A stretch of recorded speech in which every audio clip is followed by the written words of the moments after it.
Gurudev dairy बोलो अनुभवाचे आधी केली मग सांगितले. काल डेअरी फार्मर्स पण परभणी जिल्हा या ग्रुपवर एक फोटो होता.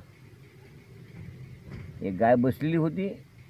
त्या गाईचं युनिमार्गाचा थोडासा लालसर गोळा बाहेर आलेला होता आणि त्या शेतकऱ्याचं असं म्हणणं आलं, 2-3 वेतच झालं नाही ना आत्ता तुझं मायांग बाहेर येतं. हा मायांग बाहेर येणं हा एक जनावरांमधला घातक आजार आहे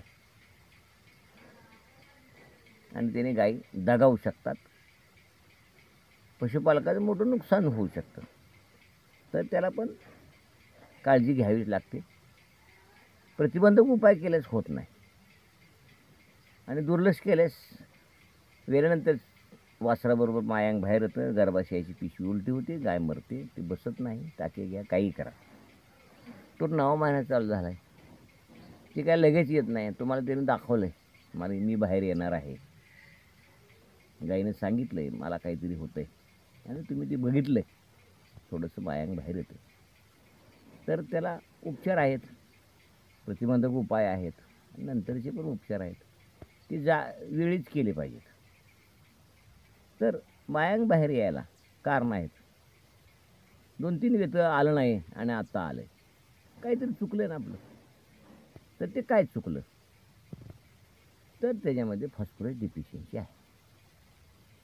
फॉस्फरस डिफिशियन्सी झाल्यास, फॉस्फरसची कमतरता झाल्यास शरीराचे स्नायू लूज होतात, त्याच्यातला टाईटनेस कमी होतो आणि त्या मायांग युनिमार्गाला, गर्भाशयाच्या पिशवीला ते ओझं सहन न झाल्यानं ते लूज पडतं आणि ते प्रेशरनं बाहेर येतं.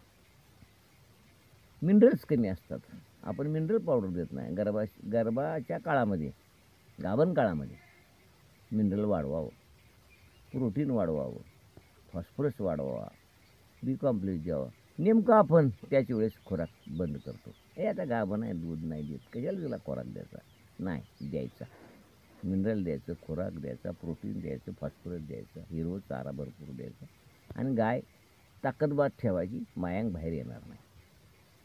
आता यांचं यायला लागलं आहे, भरपूर खाल्लं आहे आणि त्याचा प्रेशर गर्भाशयाच्या पिशवीवर पडल्यामुळं युनिमार्ग थोडासा बाहेर येतो. तर थोडंसं चांगलं पण कमी खाऊ घालायचं, अति खाऊ घालायचं नाही. लय पोट भरून खाऊ घाललं तिचं प्रेशर, गॅसचा प्रेशर तिथे येतो आणि त्याच्याने ते मायांग बाहेर आल्यासारखं दिसतं, वाटतं. हे अनेक कारणामुळे मायांग बाहेर येतं. तर त्याला उपचार आहेत.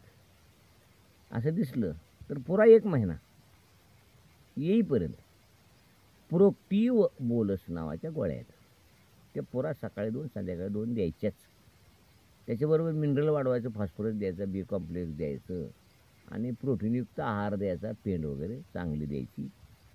शेंगदाणा पेंड द्या किंवा सोयाबीन पेंड द्या, त्याच्यामध्ये प्रोटीन चांगलं आहे आणि त्या गाईची प्रकृती चांगली झाल्यास मायांग बाहेर येणार नाही. एवढं करून काही गायींना वेळेनंतर मायांग बाहेर टाकायची सवय असते.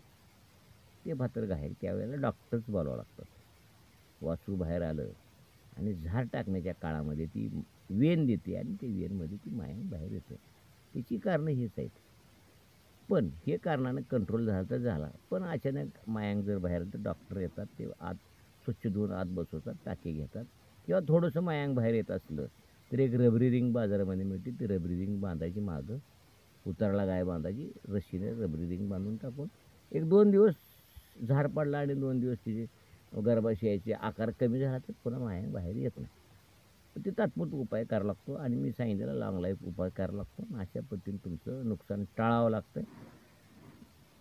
ऐन वेळेला झाल्यास तात्पुरता उपाय डॉक्टरलाच बोलावं लागतं.